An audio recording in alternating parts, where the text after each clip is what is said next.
செய்தியை பார்க்கிறோம். மதுரையில் நடைபெறும் முருக பக்தர்கள் மாநாட்டிற்கு வரும் வாகனங்களுக்கு பாஸ் தேவையில்லை என்று உயர்நீதிமன்ற மதுரை கிளை உத்தரவு பிறப்பித்திருக்கிறது. கூடுதல் தகவல்களை செய்தியாளர் கருணாகரனிடம் கேட்கலாம். கருணாகரன், இப்போ வாகனங்களுக்கான பாஸ் தேவையில்லை அப்படின்னு நீதிமன்றம் உத்தரவு பிறப்பித்திருக்கிறது. எப்படி இதை முறைப்படுத்தலாம்னு சொல்லியிருக்கிறாங்க?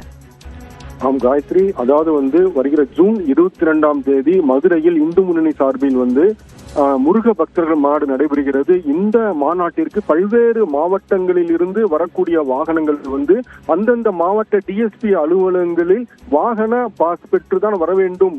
அவ்வாறு இல்லை என்றால் மதுரைக்கு அனுமதிக்கப்படாது என்று ஒரு நிபந்தனை விதிக்கப்பட்டிருந்தது. மொத்தம் 52 நிபந்தனைகள் விதிக்கப்பட்டிருந்தது. இந்த வாகன பாஸ் பெற்று வர வேண்டும் என்ற நிபந்தனையை மட்டும் ரத்து செய்ய வேண்டும் என்று உயர்நீதிமன்ற மதுரை கிளையில் மேல்முறையீட்டு மனு தாக்கல் செய்யப்பட்டது. இந்து முன்னணி அமைப்பின் அரசபாண்டி சார்பில் இந்த மனு நீதிபதிகள் CR சுவாமிநாதன் மற்றும் ராஜசேகர் அமர்வில் விசாரணைக்கு வந்தது.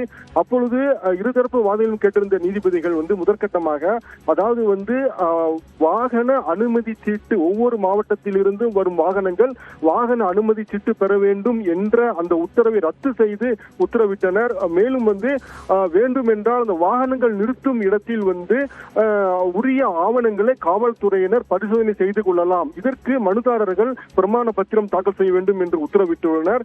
மேலும் இந்த அப்பொழுது மனுதாரர் தரப்பில் கூறுகையில் இந்த ஒரு நிபந்தனை மாவட்ட காவல்துறை கண்காணிப்பாளர் அதாவது உதவி ஆணையர் தரப்பில் இந்த நிபந்தனை விதிக்க அதிகாரம் கிடையாது. மாவட்ட ஆட்சியருக்கு தான் அதிகாரம் உள்ளது. நன்றி கருணாகரன், விவரங்களை வழங்கியமைக்காக.